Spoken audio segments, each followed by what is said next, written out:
আজকে আমি দুর্দান্ত মজার একটি নাস্তার রেসিপি নিয়ে হাজির হয়েছি। একদম নরম তুলতুলে, যাদের দাঁত নেই তারাও কিন্তু খেতে পারবে, এতটাই পরিমাণে নরম হয়েছে। এরকমভাবে যদি আমরা বাচ্চাদের টিফিন রেসিপি দিয়ে দেই তাহলে কিন্তু টিফিন বক্স ফাঁকা আসবে। সকালে কিংবা বিকালে আমরা এই নাস্তার রেসিপিটা কিন্তু তৈরি করে নিতে পারি। খেতেও হয় কিন্তু দুর্দান্ত মজার, বানানোও কিন্তু একদম সহজ। এখানে নিয়েছি আমি সিদ্ধ করা ২ টা আলু। আলুটাকে কিন্তু আমি হাত দিয়ে এইভাবে ম্যাশ করে দিব। আপনারা চাইলে গ্রেটারের সাহায্যেও গ্রেট করে দিতে পারেন, তাতে কোনো সমস্যা নেই। এখন আমি এর মধ্যে দিয়ে দিব পেঁয়াজ কুচি, কাঁচামরিচ কুচি আর টমেটো কুচি। ঝালটা আপনারা আপনাদের পছন্দ অনুযায়ী খাবেন। যদি বাচ্চাদের জন্য তৈরি করেন তাহলে কিন্তু কাঁচামরিচটা স্কিপ করতে পারেন। এখন আমি এর মধ্যে দিয়ে দিব হলুদের গুঁড়া, মরিচের গুঁড়া, ধনিয়ার গুঁড়া, হাফ চামচ পরিমাণে চাট মশলা, আর আমি দিয়ে দিব অল্প একটু পরিমাণে গরম মশলার গুঁড়ো। ১ চামচ পরিমাণে তেল দিয়ে আমি কিন্তু এটাকে খুব সুন্দর করে পুর তৈরি করে নিব। আলুর পুরটা তৈরি করা কিন্তু একদম সহজ। অল্প সময়ে কিন্তু এই পুরটা রেডি করে নেওয়া যায়।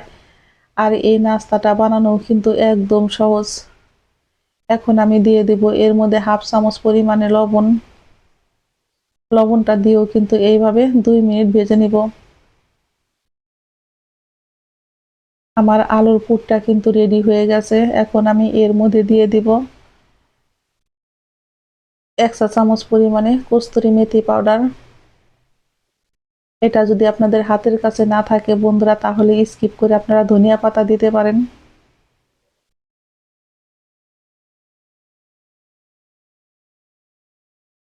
আমার পুরটা রেডি হয়ে গেছে। চুলাই থেকে নামিয়ে ঠান্ডা করে নিব। চলে যাব প্রস্তুত প্রণালীতে। আমি একটা মিক্সিং বোল নিয়েছি। এখন নিয়ে নেব আমি ১ কাপ পরিমাণে আটা। আর দিয়ে দেব আমি হাফ চামচেরও কম লবণ।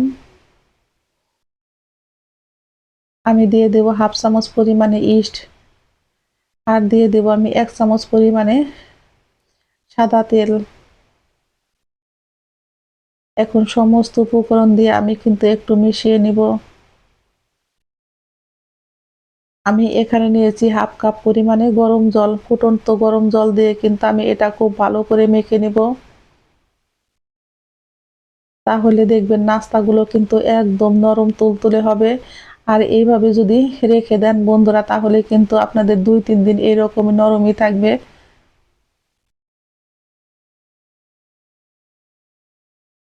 আমি এইভাবে করে কিন্তু আটাটাকে খুব সুন্দর করে মেখে নিব।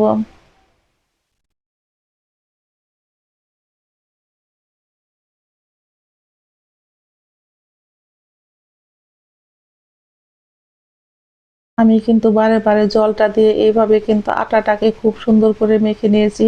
আটাটা কিন্তু খুব বেশি শক্তও হবে না, আবার খুব বেশি নরমও না। আমার আটাটা মাখা হয়ে গেছে। এখন আমি রেস্টে রেখে দেব ১৫ থেকে ২০ মিনিট। ফিরছি আমি ২০ মিনিট পর।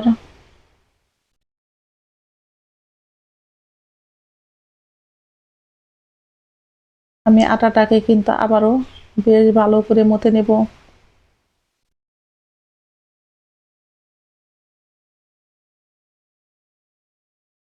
এখন আমি কিন্তু লুচি কেটে নেব।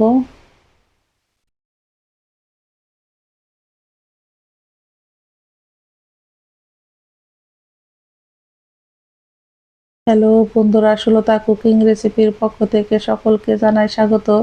এই পর্যায়ে আমার নাস্তার রেসিপি একটুও যদি ভালো লেগে থাকে অবশ্যই একটা লাইক, কমেন্ট, শেয়ার করতে ভুলবেন না। যারা আমার নতুন বন্ধু আছেন তারা আমাকে একটা সাবস্ক্রাইব করবেন। এখন কিন্তু আমি একটা পিঁড়িতে এইভাবে করে কিন্তু একটা লুচি তৈরি করে নিব। খুব বেশি মোটাও না, খুব বেশি পাতলাও না। দেখতেই পারছেন বন্ধুরা, একটু আমি লম্বা করে এইভাবে বেলে নেব। এইভাবে করে কিন্তু আমি সমস্ত লুচিগুলোই বেলে নেব। এখন এই পুরটা দিয়ে আমি কিন্তু এই লুচিগুলোকে পুর ভরে রেডি করে নেব।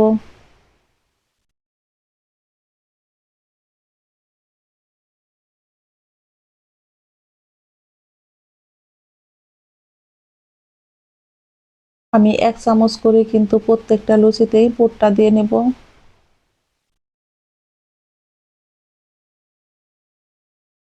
এখন আমি দুই দিক থেকে এইভাবে মুখটাকে আটকে দেব।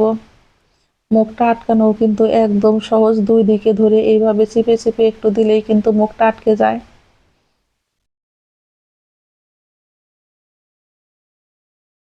ইস দেওয়ার জন্য কিন্তু মুখটা খুলবে না বন্ধুরা, আর তেলও কিন্তু ভিতরে ঢুকবে না, নাস্তাগুলো কিন্তু ফুলে একদম ডাবল হয়ে যায়।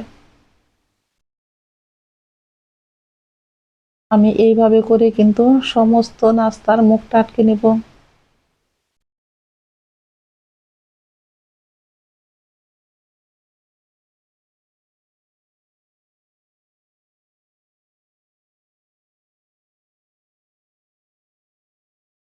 আমার সবগুলো নাস্তা কিন্তু রেডি হয়ে গেছে। এখন আমি ছুরির সাহায্যে এইভাবে করে কিন্তু একটু দাগ কেটে নিব।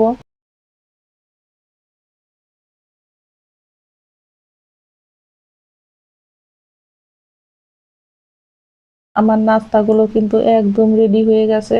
এখন চলে যাব চুলায়। ফ্রাই প্যানে আমি তেল দিয়েছি, তেলটা কিন্তু গরম হয়ে গেছে। এখন আমি একে একে নাস্তাগুলো কিন্তু একদম মিডিয়াম টু লো আঁচে ভেজে নিব। হাই হিটে ভাজলে কিন্তু ভিতরে কাঁচা থেকে যাবে।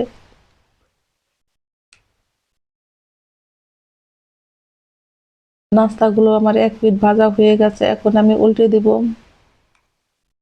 দেখতেই পাচ্ছেন বন্ধুরা কত সুন্দর একটা কিন্তু কালার এসেছে।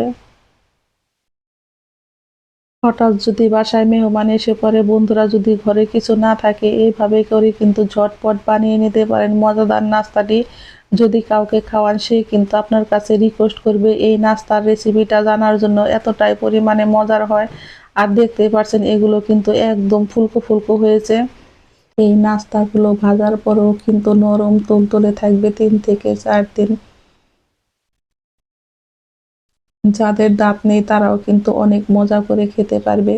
আর এইভাবে যদি আমরা টিফিন রেসিপি তৈরি করি বন্ধুরা, তাহলে ছোট বড় সকলেই কিন্তু অনেক মজা করে খাবে, একটা খেলেই কিন্তু পেট ভরে যায়।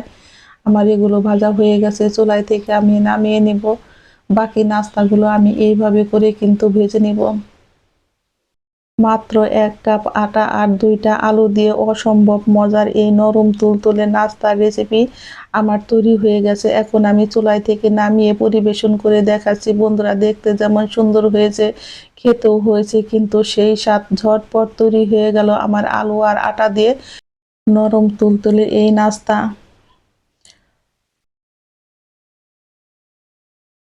গরম গরম খেতেও হয় কিন্তু ভীষণই মজার। সকালে বা কি সন্ধ্যাবেলায় আমরা কিন্তু ঝটপট এইভাবে তৈরি করে নিতে পারি একদম অল্প সময়ে। আর এটা সস দিয়ে খেতেও হয় কিন্তু দুর্দান্ত মজার। সকলেই ভালো থাকবেন, সুস্থ থাকবেন। আমি আবারও ফিরবো নতুন নতুন কোনো রেসিপি নিয়ে। আমি একটা ভেঙে দেখাচ্ছি বন্ধুরা, দেখুন কতটা পরিমাণে ফুলকো আর নরম হয়েছে। খেতেও হয় কিন্তু বন্ধুরা সেই স্বাদ, দারুণ মজার।